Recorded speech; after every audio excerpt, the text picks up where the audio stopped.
Hello dear students and welcome back to my channel. So कल आपका board exam है and किस तरह आपको पेपर प्रेजेंट करना है ताकि आपको 90 प्लस मार्क्स मिल सके। Some tips and tricks that I want to share and give you some instructions and it is also a doubt clarification video.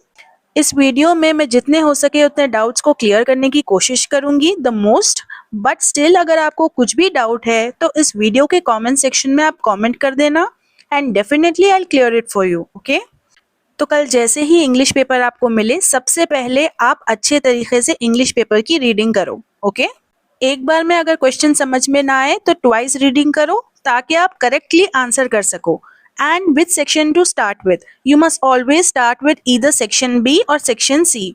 I am saying this because section B and C together will carry 56 marks. आपका section A जो है वो सिर्फ 24 marks का है। तो students mistake ये करते हैं कि सेक्शन ए से स्टार्ट कर देते हैं और 2.5 घंटा इसी में चले जाता है। असल जो इजी क्वेश्चंस है जिससे आप पास होते हो, जो मोस्ट इजी क्वेश्चंस है टू अटेम्प्ट एंड जिससे आपको ज्यादा मार्क्स मिल सकते हैं, वो क्वेश्चंस ग्रामर के हैं जो कि section B and section C में ही है। तो always start with section B और सेक्शन सी। 1 घंटे में ये सेक्शन हो जाएगा, उसके बाद आप सेक्शन ए लिखना। आप 2 घंटे आराम से बैठ के आंसर्स लिखो, कोई बात नहीं, बिकॉज ऑलरेडी आपके 56 मार्क्स कवर हो जाएंगे विद इन 1 आवर। तो जैसे कि आपको मालूम है कि जो सेक्शन ए है, पहला सेक्शन जो है उसमें 3 पार्ट्स है, यानी कि उसमें 3 बिट्स है। तो पहला बिट जो है उसमें प्रोज लेसन से क्वेश्चंस पूछे जाते हैं। तो एनी 3 प्रोज लेसन्स ही आप पढ़ लो, उसके समरीज। अगर आपको समरीज चाहिए तो मैं उसकी लिंक जो है वो कमेंट सेक्शन में पिन करती हूँ। मोस्ट ईजीएस्ट समरी है जो पॉइंट्स में आप पढ़ोगे, लेकिन आंसर आपको पैराग्राफ फॉर्म में ही लिखना है एग्जाम में। एंड लेंथ एटलीस्ट 1/4 पेज होनी चाहिए हर आंसर की।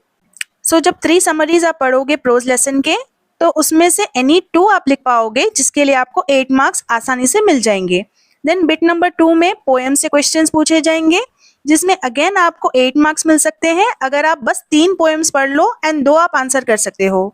थर्ड बिट में भी 3 शॉर्ट स्टोरीज पढ़ोगे आप, जिसमें से एनी 2 आप आंसर कर सकते हो। सो ये रहे आपके total 24 marks of section A. लेकिन आंसर्स को लिखना कैसे है? Most important point students, just remember, सबसे पहले आप लेसन का नाम लिखोगे, देन ऑथर का नाम and then 2 lines about the author. उसके बाद में आपको समरी लिखनी है और एंड में मैसेज। लेकिन समरी जब आप लिखते हो, फॉर एग्जाम्पल क्वेश्चन पूछा गया है कि थिमक्का को सालू मारदा टाइटल क्यों दिया गया है, ये क्वेश्चन है, तो आप समरी कैसे बिगिन करोगे? फर्स्ट लाइन ऑफ समरी आप लिखोगे कि Thimmakka was given the title of Saalumarada because, and then आप वही जो समरी आपको आती है ना वही लिखोगे आप। वाई मैं ये सेंटेंस पे स्ट्रेस कर रही हूँ ताकि एग्जामिनर को लगे कि आप करेक्ट आंसर कर रहे हो। ओके, फिर समरी लिखने के बाद में एंड में एक मैसेज लिखोगे आप 1 लाइन का। Just remember students, final exam में आपके आंसर्स पढ़ने की फुर्सत किसी के पास भी नहीं होती। मेन चीज जो एग्जामिनर फोकस करता है वो है आपकी हैंड राइटिंग। आप कितनी अच्छी राइटिंग में लिखते हो उससे पता चलता है कि आपका पेपर कितना ज्यादा सही है। दे विल जस्ट चेक कि आपने लेसन का नाम, ऑथर का नाम विद स्पेलिंग करेक्ट लिखा है या नहीं, एंड देन वो थोड़ा एक आध लाइन आपकी समरी देखेंगे एंड देन मैसेज। इसीलिए ज़रूरी है कि आप नीटनेस का और हैंडराइटिंग का खास ख्याल रखो। एंड ज़रूरी है कि जो आंसर आपको आता है वही आंसर आप सबसे पहले लिखो, ताकि एग्जामिनर के सामने आपका राइट इंप्रेशन पड़े और उसे लगे कि आपने बाकी जो आंसर्स लिखे हैं वो भी सही है।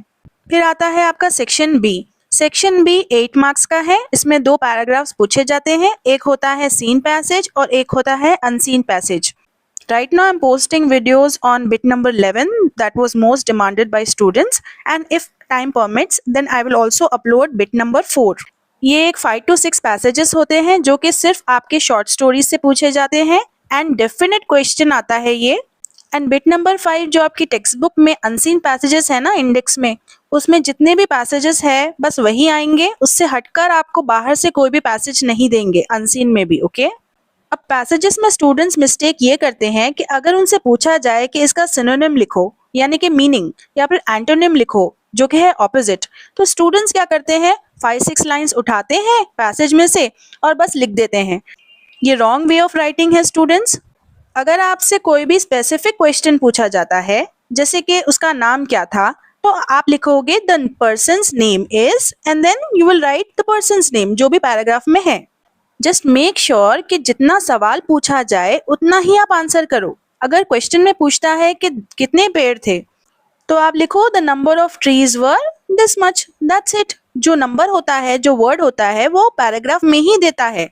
एंड ग्रामर बिट्स करते हुए स्टूडेंट्स एक ब्लंडर करते हैं कि बिट नंबर सही नहीं डालते। सपोज आपका बिट नंबर 4 है पैसेजेस का, सो आप क्या करोगे, बिट नंबर 4 लिखोगे and then number 1, Roman number 1, Roman number 2, ऐसा डालना है आपको। बाद स्टूडेंट्स क्वेश्चन भी लिखते हैं पेपर में। क्वेश्चंस क्यों लिखोगे आप, वो आंसर स्क्रिप्ट है, उसमें बिल्कुल भी आपको क्वेश्चंस नहीं लिखना है। मेक श्योर कि आपका बिट नंबर सही है। एंड सेक्शन बी जो है उसके लिए स्पेसिफिक इंस्ट्रक्शंस दिए गए हैं कि जितने भी आंसर्स आप लिखते हो ना, वो सीक्वेंशियल ऑर्डर में लिखना है आपको। जैसे कि फर्स्ट आंसर आप लिखते हो, उसके बाद आप सीधा फोर्थ आंसर पर चले जाते हो, ये भी रॉन्ग है स्टूडेंट्स। फर्स्ट के बाद सेकेंड लिखना है आपको, देन थर्ड, देन फोर्थ। अब आते हैं सेक्शन सी पर। सेक्शन सी में आपको मैच द फॉलोइंग है, बिट नंबर 6। इस बिट को लिखने का तरीका ही स्टूडेंट्स को नहीं आता। आपको बिट नंबर 6 लिखना है, फिर रोमन नंबर 1 2 3 आपको डालना है एंड देन उस 1 2 3 के बाजू जो भी ABCD है बस वही लिखना है आपको। आप क्या करते हो, पूरी मैच द फॉलोइंग लिखकर उसमें लाइन्स उतार देते हो। अब एग्जामिनर आपके लाइन्स तो नहीं ढूंढते बैठेगा ना कि आपने कौन से वर्ड को जाकर मैच किया है। तो जैसा मैंने आपको बताया है, इस बिट में आपको 4 मार्क्स मिल जाएंगे इजीली। एंड देन आता है आपका parts of speech. Parts of speech brackets में नंबर्स होते हैं, राइट। तो आप क्या करोगे, बिट नंबर 7 डालोगे, 1 2 3 4 डालोगे, यानी कि ब्रैकेट के अंदर के नंबर्स डालोगे आप मार्जिन में एंड देन आंसर्स लिखोगे उसके, बस उतना ही करना है आपको। देन बिट नंबर 8 जो कि है आर्टिकल्स, आर्टिकल्स में भी बिट नंबर 8 डालोगे एंड देन इनसाइड ब्रैकेट जो नंबर्स दिए जाते हैं ना 1 2 3 वही डालना है आपको एंड देन आंसर लिखना है। अब इसमें मिस्टेक स्टूडेंट्स ये करते हैं कि वो बिट नंबर 8 तो डाल देते हैं, लेकिन सपोज फर्स्ट जो आपका फिल इन द ब्लैंक है उसमें आपको 4 ब्लैंक्स है, तो स्टूडेंट्स क्या करते हैं, रोमन नंबर भी डालते हैं और ब्रैकेट के अंदर का नंबर भी डालते हैं। तो फैकल्टी इसमें कंफ्यूज हो जाते हैं एंड वो बिट के मार्क्स आप लूज कर जाते हो। सो बेटर है कि आप ब्रैकेट के अंदर के ही नंबर्स लिखो, बिट नंबर 8 डालो एंड देन 1 2 3 डैश के बाजू जो ब्रैकेट होता है उसमें नंबर होता है, वही नंबर लिखना है। अब ये सारे जो ग्रामर टॉपिक्स है उसके most important I have uploaded, go check it out students, inter first year playlist for the year 2025। अब आते हैं बिट नंबर 12 पर, जिसमें आपको रीराइट करना होता है और करेक्ट करना होता है अंडरलाइन एरर को। तो आप क्या करना, सेंटेंस को रीराइट करना जरूरी है। सपोज आपका सेंटेंस है athletics are an interesting sport, तो इसमें एरर जो है वो आर है, तो एथलेटिक्स के लिए आप लिखोगे इज। तो आपने क्या किया, पूरा सेंटेंस रीराइट किया, athletics is an interesting subject. अब आपने चेंज कहाँ किया है, इज में, राइट। तो आप उस चेंज को अंडरलाइन कर दो आंसर में।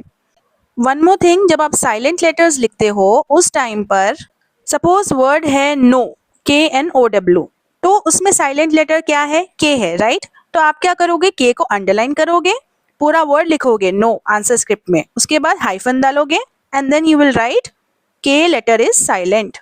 बहुत बच्चों को फोनेटिक ट्रांसक्रिप्शंस में भी डाउट है, उसकी वीडियो भी प्लेलिस्ट में है, go check it out students. And then bit number 17 जो कि सिलेबल्स है। सपोज वर्ड है हैंड फुल, इसमें कितने सिलेबल्स है, 2 है, letter A and letter U sound. तो आप क्या करोगे, वर्ड हैंडफुल को लिखोगे, हाइफन डालोगे and you will right 2 syllables, या फिर आप लिख सकते हो डाइसिलेबिक वर्ड। दोनों भी वे सही है लिखने के। सो कई सारे बच्चों ने ऑलरेडी इंग्लिश क्लासेस को अटेंड ही नहीं किया है अपने अपने कॉलेजेस में, तो उन बच्चों को पता ही नहीं होता because they have not practised it with their teacher, और may be they were absent for some reason और the other. So let me clarify this कि जितने भी इंग्लिश मटेरियल्स हैं मार्केट में इंटर फर्स्ट ईयर के, उसमें ग्रामर के बहुत सारे ब्लंडर्स है। So when I'm uploading correct answers in my videos, some students, they are seeing the answers from the textbook or LMRs and then they are thinking that maybe that answer is right. But no students, वो books में पूरे errors है, okay? So better है कि मैं आपको जो videos में बता रही हूँ आप उसी को follow करो, because I have checked, verified the answers and then I have uploaded. See, tomorrow is your board exam. So जब मैं answers upload करती हूँ most important, so it means कि वो आपको सबसे पहले पढ़ना है, लेकिन इसका मतलब ये बिल्कुल भी नहीं है कि सिर्फ वही पढ़ना है। ओके, डेफिनेटली वो जो मैं आपको देती हूँ वो मोस्ट इम्पॉर्टेंट है, मोस्ट रिपीटेड है, एंड उसमें से तो क्वेश्चन कैसा भी पूछा जाएगा। सपोज कोई क्वेश्चन पर आप अटक जाते हो, देन उसके ऊपर ज्यादा टाइम स्पेंड मत करो, मिनिमम 5 मिनट्स, उससे ज्यादा नहीं students. And time management is very important. English के एक एक क्वेश्चन को आप रिपीटेडली पढ़ो ताकि आप सही लिख सको आंसर।